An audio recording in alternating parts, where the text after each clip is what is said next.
Class শুরু করতে পারবো। এটা বুঝে লাগবে না? আচ্ছা, আমি যেটা জানি আমাদের 6th চ্যাপ্টারে অলমোস্ট হয়ে গেছে, শুধুমাত্র বাকি আছে রবীন্দ্রনাথের শিক্ষা চিন্তা এই পর্যায়টা।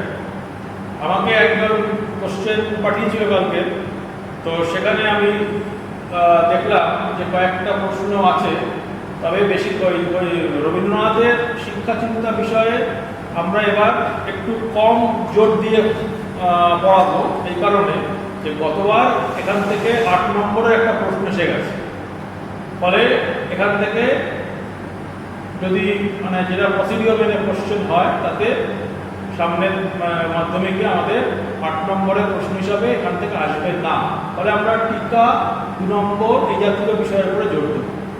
তবে তার আগে আমি রবীন্দ্রনাথের শিক্ষা চিন্তা সম্পর্কে সামান্য একটা ইন্ট্রোডাকশন দিই, তারপরে কিছু বিষয় লিখিয়ে দেব, ঠিক আছে?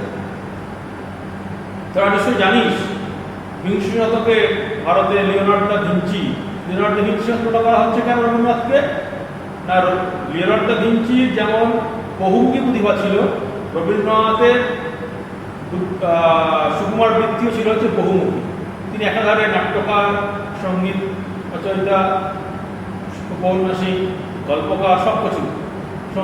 ফলে আমরা যদি বলি তাকে বিংশ শতকে ভারতে লিওনার্দো দা ভিঞ্চি রবীন্দ্রনাথ শুধুমাত্র তার নাট্য সাহিত্য চর্চাতেই তার প্রতিভাকে সীমাবদ্ধ রাখেননি, তার পাশাপাশি তিনি ভারতের একজন আধুনিক শিক্ষাবিদ হিসাবে তিনি কিন্তু নিজেকে প্রতিষ্ঠা করতে পেরেছিলেন। এবং সেই প্রতিষ্ঠা কল্পে তিনি কলকাতা থেকে কিছু দূরে বোলপুরে, বীরভূমের বোলপুরে তার পিতার যে আশ্রম সেই ভুবনডাঙ্গায় 1901 সালে একটা স্কুল খোলেন, একটা বিদ্যালয় খোলেন, আশ্রম খোলেন। তার নাম হচ্ছে ব্রহ্মচর্য আশ্রম, যেটা পরবর্তীকালে শান্তিনিকেতন নামকরণ করা হয় এবং শেষ পর্যন্ত এখানেই বিশ্বভারতী নামক এক শিক্ষা প্রতিষ্ঠানের জন্ম। রবীন্দ্রনাথ সবসময় চেয়েছিলেন যে শিক্ষাকে ক্ষুদ্র গণ্ডির মধ্যে আবদ্ধ না রেখে তাকে প্রকৃতির সাথে মিলিয়ে দেওয়া। অর্থাৎ ক্লাসরুমের মধ্যে কিছু ঔপনিবেশিক শিক্ষা যে কায়দা, সেই কায়দার মধ্যে তিনি নিজেকে বা নিজের শিক্ষা চিন্তাকেও তিনি আবদ্ধ রাখতে চাননি। সেজন্য ছোটবেলাতে নিজেও সেভাবে পড়াশোনা করেননি স্কুলে। তিনি স্কুল বা ক্লাস ঘরকে কি বলছেন না খোপওয়ালা বাক্স বলে চিন্তা করছেন বা বর্ণনা করছেন। তাই তিনি কি করলেন না শিশু শিক্ষা, শিশুর মনকে পরিপূর্ণ বিকাশের জন্য তিনি চেষ্টা করলেন কি না প্রকৃতির মধ্যে নিজেকে প্রতিষ্ঠা দিতে। এবং সেই গল্পে যদি আমরা দেখি রবীন্দ্রনাথের শিক্ষা চিন্তার সাথে বাস্তবের যদি আমরা যে মিলমিশ সেখানে দেখতে পাবো, স্টেপ বাই স্টেপ তিনি দেখতে পাচ্ছি যে তিনি শিক্ষা প্রতিষ্ঠানটা গড়ে তোলার ক্ষেত্রে কীভাবে প্রকৃতির মধ্যে নিজেকে অঙ্গীভূত করে ফেলেছে। এবং সেখানে দেখা যাচ্ছে যে 1925 সালে সেখানে গাছপালা মধ্যে প্রকৃতির মধ্যে যা কথায় তিনি শিক্ষা শুরু করছে, কলা ভবন প্রতিষ্ঠা হচ্ছে, তারও আগে যেটা পাঠ ভবন প্রতিষ্ঠিত হয়েছে, হ্যাঁ, সেগুলোর মধ্য দিয়ে ছেলে মেয়েদের প্রকৃতির কোলে রেখে প্রকৃতির মধ্যে থেকে শিক্ষার ব্যবস্থা করেন। তিনি তার বিভিন্ন ছোট ছোট উপন্যাসে বা প্রবন্ধে বলছেন যে শিক্ষার জন্য একটা শিক্ষা আদর্শ স্কুল কেমন হতে পারে। সেক্ষেত্রে তিনি বলছেন যে প্রত্যেকটা স্কুলে কিছুটা করে জায়গা থাকবে, যে জায়গায় ছেলেরা বা ছাত্ররা কী করবে না চাষবাস করবে, গো পালন করবে, বাগান করবে। অনেকটা আমাদের নরেন্দ্রপুরে যে কনসেপ্ট, সেই কনসেপ্টেরই একটা বড় ফর্ম ছিল ওখানে সে সময়। তো সেই সেগুলোর সাথে ছাত্ররা নিজেদেরকে মিলমিশ করতে পারে, প্রকৃতিকে হাতে করে চিনবে, জানবে। হ্যাঁ, ফলে এইভাবে তিনি প্রকৃতির সাথে ছাত্র সমাজকে একাত্মবোধ আনার চেষ্টা করেছিলেন। হ্যাঁ, ধরো তো রবীন্দ্রনাথের এই দৃষ্টিভঙ্গি থেকে তিনি ঔপনিবেশিক শিক্ষা ব্যবস্থাকে তীব্র সমালোচনা করেছেন। সেই সমালোচনাগুলো কি কি সেগুলো যদি আমরা সংক্ষেপে আলোচনা করি তাহলে তোদের মনে হয় বুঝতে লিখতে সুবিধা হবে। ওরা সেটা বড় খাতা খোল, সেটা বড় লিখতে। রবীন্দ্রনাথের ঔপনিবেশিক শিক্ষা ব্যবস্থার সমালোচনা। ব্রিটিশ ইস্ট ইন্ডিয়া কোম্পানি আমল থেকে যে ঔপনিবেশিক শিক্ষা ব্যবস্থা সূচনা হয়েছিল, ব্রিটিশ ইস্ট ইন্ডিয়া কোম্পানি আমল থেকে যে ঔপনিবেশিক শিক্ষা ব্যবস্থা সূচনা হয়েছিল তার সীমাবদ্ধতা ছিল নিম্নরূপ। নাম্বার 1, প্রাণহীন ও যান্ত্রিক শিক্ষা ব্যবস্থা। প্রাণহীন পয়েন্টটা বলছে বললে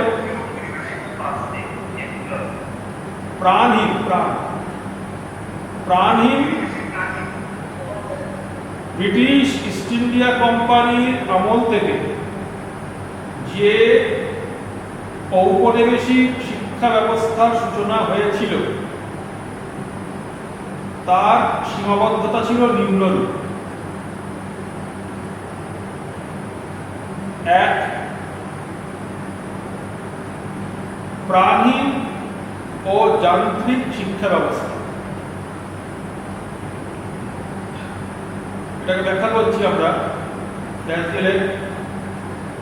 রবীন্দ্রনাথ ঔপনিবেশিক শিক্ষা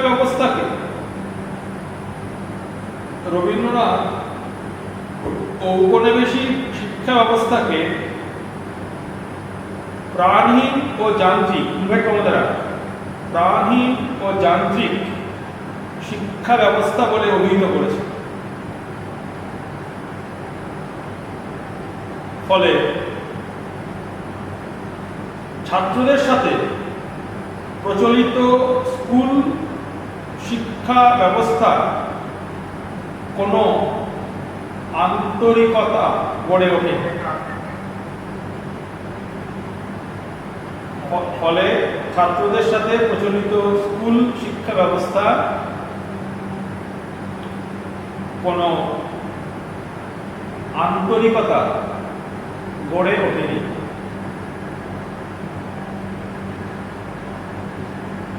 শিক্ষার প্রতি ভালোবাসা তৈরি হয়নি। শিক্ষার প্রতি ভালোবাসা তৈরি হয়। 2,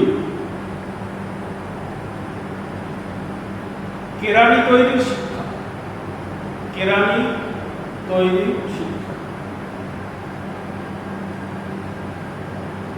ম্যাকলেমিনিটসের হাত ধরে ভারতে পাশ্চাত্য শিক্ষার যে সূচনা হয়েছিল তার মূল লক্ষ্য ছিল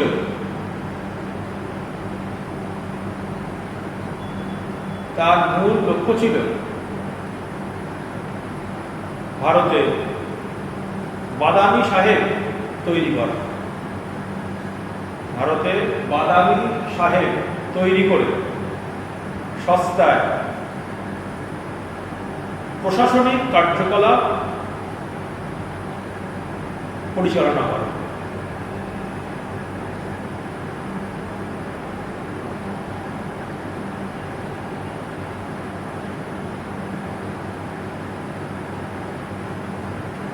এই অনুগত দেশীয় সম্প্রদায় ছিল, এই ইংরেজ অনুগত দেশীয় সম্প্রদায় ছিল দেশীয় মূল্যবোধ বর্জিত। মূল্যবোধ বর্জিত।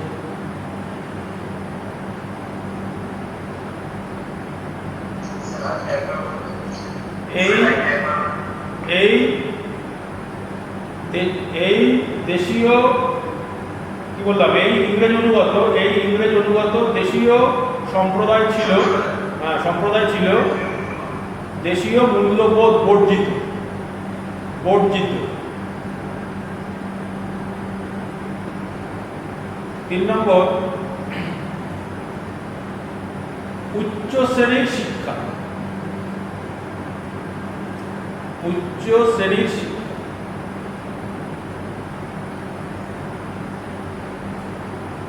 কোম্পানি আমলে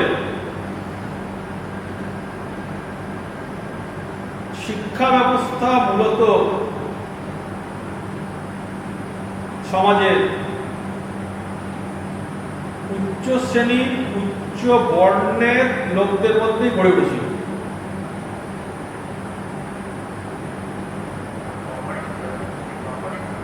ইংরেজ আমলে শিক্ষা ব্যবস্থা মূলত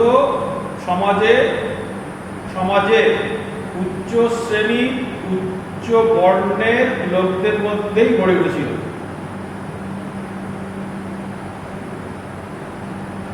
দেশের সাধারণ মানুষের মধ্যে তা প্রসার ঘটেনি।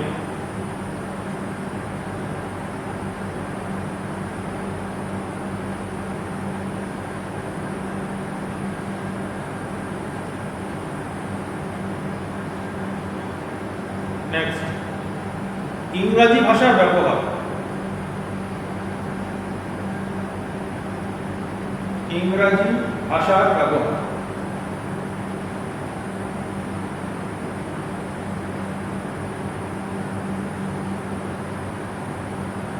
জনশিক্ষা প্রসার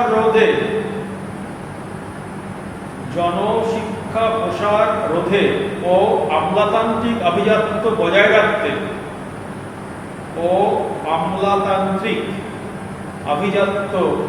বজায় রাখতে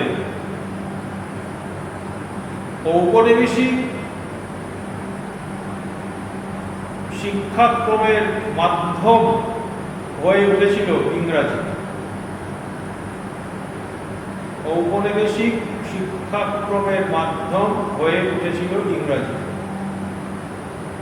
ফলে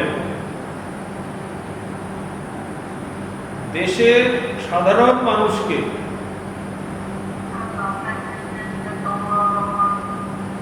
আভিজাত্য বজায় রাখতে ঔপনিবেশিক শিক্ষাক্রমের মাধ্যম হয়ে উঠেছিল ইংরাজি।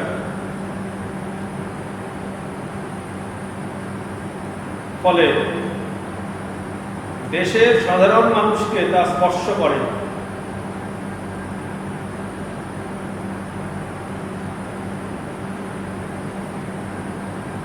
বহু বর্ণ বিভক্ত ভারতীয় সমাজ ইংরাজি শিক্ষিত এবং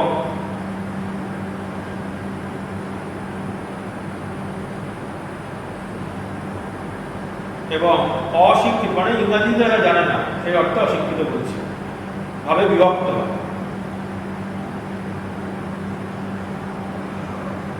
ভারতীয় সমাজ ইংরাজি শিক্ষিত, মানে যারা ইংরেজি ভাষা জানে আর ইংরেজি ভাষা জানে না, এটা আমার একটা নতুন একটা ভাগ তৈরি হল।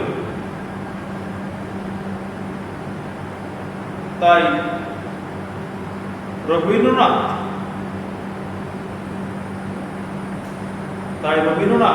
মাতৃভাষাকে মাতৃদুগ্ধের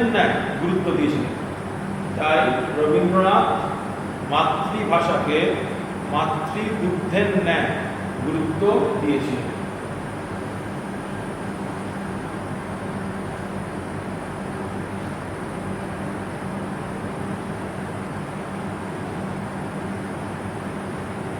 নেক্সট, খ্রিস্টান ধর্মের প্রসার।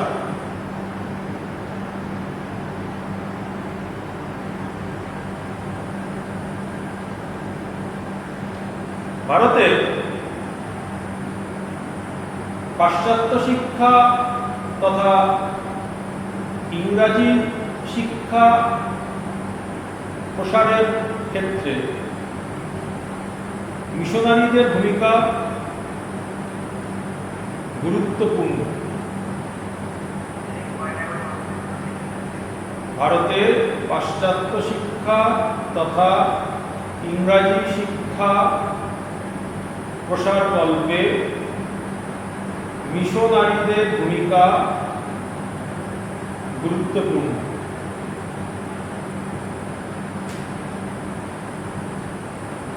তবে ভারতে যুক্তিবোধ, পশ্চিমী জ্ঞান বিজ্ঞান চর্চা,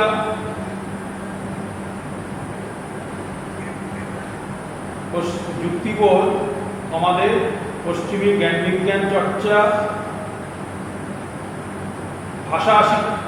ভাষাগত দক্ষতা প্রভৃতির চেয়ে খ্রিস্টান ধর্মের প্রসারতাই ছিল তাদের মূল লক্ষ্য।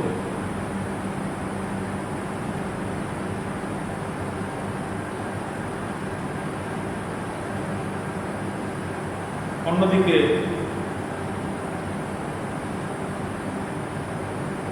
এই শিক্ষাক্রম সমাজের নারী, মুসলমান, নিম্নবর্ণের হিন্দু প্রভৃতি শ্রেণীকে সেভাবে স্পর্শ করে।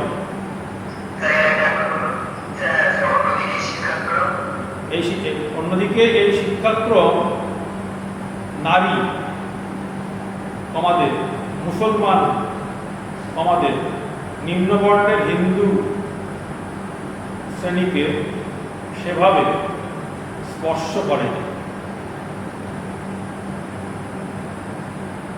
আর সবাইকে ছুতে পারেনি এই শিক্ষাকে বলতে চাইছে। নেক্সট, জাতীয়তাবাদ বিরোধী। জাতীয়তাবাদ বিরোধী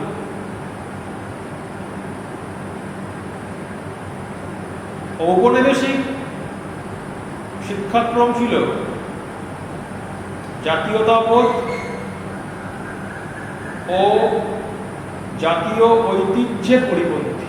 জাতীয়তাবোধ ও জাতীয় ঐতিহ্যের পরিপন্থী। মূলত তোতা পাখির মতো পরিপন্থী।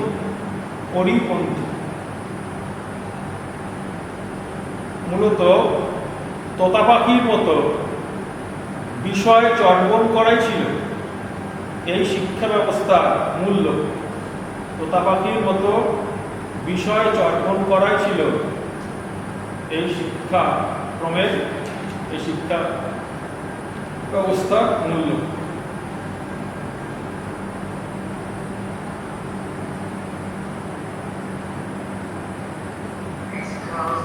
মূল লক্ষ্য মানে স্টিরিওটাইপ, একই জিনিস গেলানো, বাকি জিনিস পড়ে যাও, মুখস্থ করো, বমি করো, ব্যস্ত হয়ে গেল। নতুন কিছু শেখো, ভাবো, এখানে কিছু তার ছিল না। নেক্সট, শিশু শিক্ষা সম্পর্কে রবীন্দ্রনাথের মনোভাব কি ছিল? শিশু শিক্ষা, আলাদা কোশ্চেন। নেক্সট কোশ্চেন, শিশু শিক্ষা সম্পর্কে রবীন্দ্রনাথের মনোভাব কি ছিল?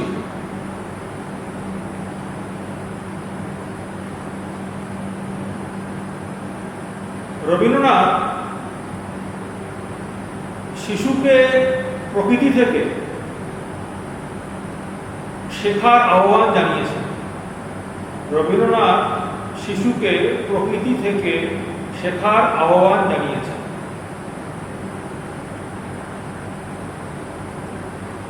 রবীন্দ্রনাথের মতে প্রকৃতি চর্চা ও প্রকৃতি বীক্ষণই হচ্ছে, প্রকৃতি চর্চা ও প্রকৃতি বীক্ষণই হচ্ছে প্রকৃত শিক্ষা। প্রকৃত শিক্ষা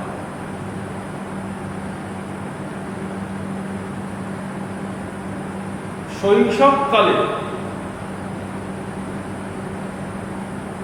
আমাদের কবির মতে, তোমার শেষ কর, শৈশবকালে কবির মতে মস্তিষ্কের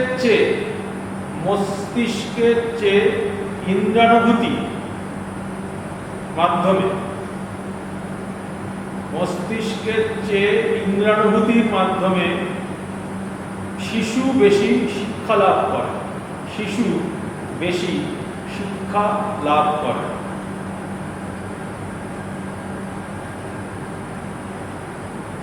মুক্ত পরিবেশ প্রকৃতি নিয়ন্ত্রণে, মুক্ত পরিবেশে প্রকৃতির নিয়ন্ত্রণে এই শিক্ষা লাভের মধ্যে দিয়ে, মুক্ত পরিবেশে প্রকৃতির নিয়ন্ত্রণে এই শিক্ষা লাভের মধ্যে দিয়ে শিশুর সৃজনশীল প্রতিভার বিকাশ ঘটবে, শিশুর সৃজনশীল প্রতিভার বিকাশ ঘটবে। তাই কবিগুরু ও দার্শনিক রবীন্দ্রনাথ শিশু শিক্ষার জন্য প্রকৃতির নৈকট্যের কথা বারবার বলেছে। তাই কবিগুরু ও দার্শনিক রবীন্দ্রনাথ শিশু শিক্ষার জন্য প্রকৃতির নৈকট্যের কথা বারবার বলেছে।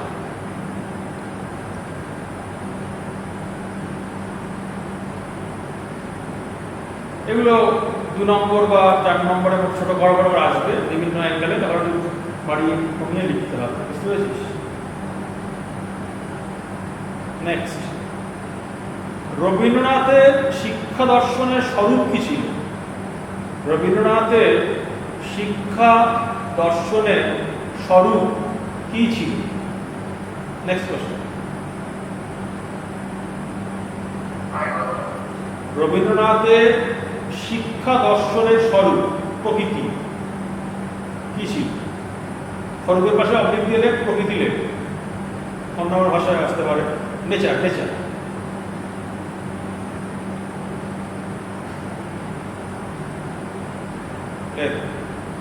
রবীন্দ্রনাথের শিক্ষা দর্শন ছিল, রবীন্দ্রনাথের শিক্ষা দর্শন ছিল প্রচলিত শিক্ষা ব্যবস্থা, প্রচলিত শিক্ষা ব্যবস্থা তথা ঔপনিবেশিক শিক্ষা ব্যবস্থা থেকে আলাদা।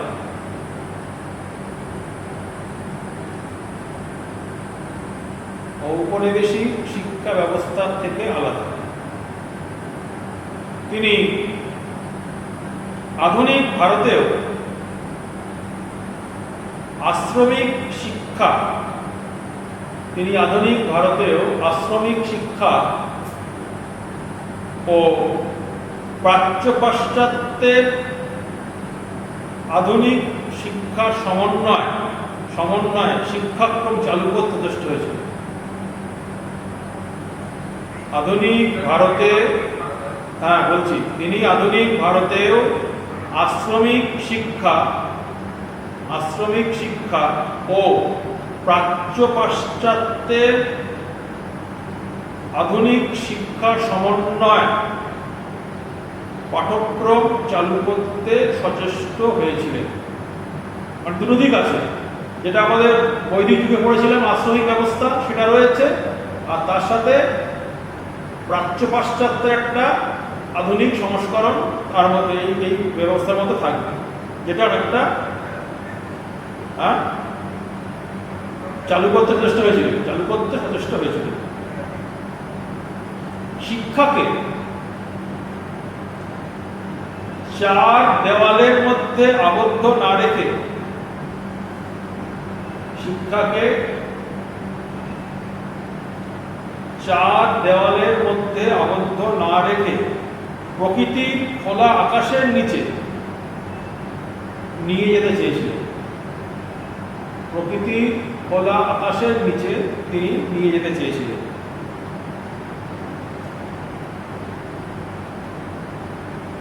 গুরু শিষ্যের মধ্যে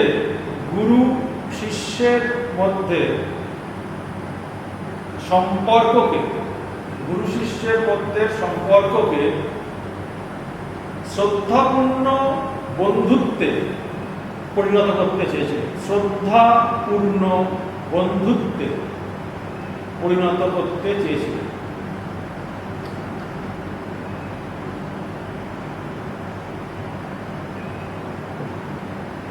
শ্রদ্ধাপূর্ণ বন্ধুত্বে পরিণত করতে চেয়েছিলেন। শিশু স্বাভাবিক বিকাশের জন্য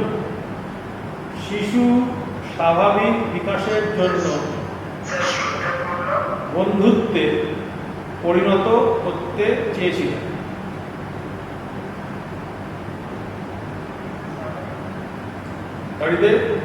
শিশুর স্বাভাবিক বিকাশের জন্য প্রকৃতির কোলে গান ছবি আঁকার মতো প্রকৃতি পাঠের পাশাপাশি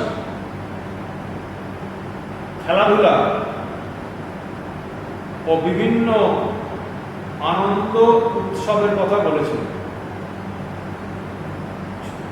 শিশুর স্বাভাবিক বিকাশের জন্য প্রকৃতির কোলে গান ছবি আঁকার মতো প্রকৃতি পাঠের পাশাপাশি খেলাধুলা ও বিভিন্ন আনন্দ উৎসবের কথা বলেছিলেন।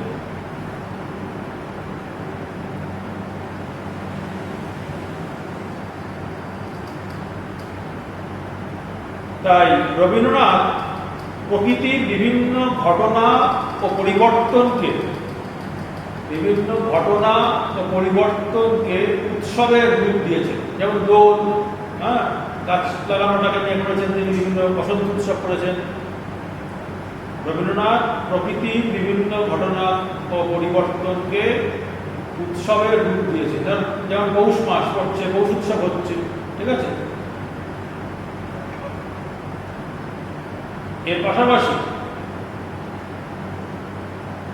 বাংলা, ইংরাজি, সংস্কৃত, ইতিহাস, ভূগোল ও গণিত চর্চার কথা বলেছেন।